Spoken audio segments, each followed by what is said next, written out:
Hello, in today's episode, Piña Colada Agua-Fresca. This is absolutely one of my favorite summer drinks.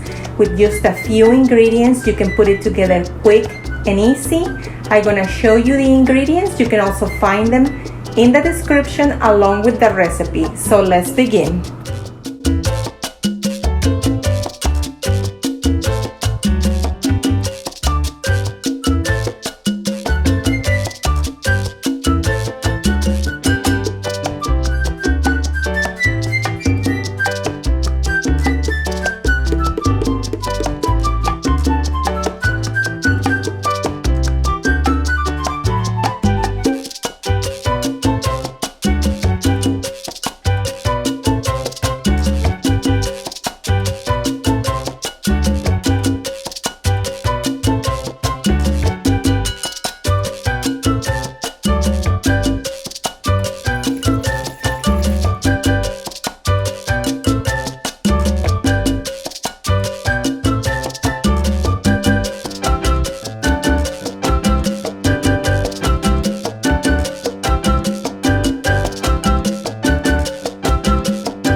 The combination of sweet cream coconut and pineapple in this drink is just perfect.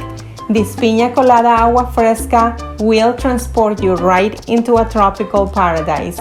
I invite you to give it a try, and I hope you enjoy this video. If you like this recipe, please hit the like button, subscribe, and thank you for watching. We'll see you in the next one.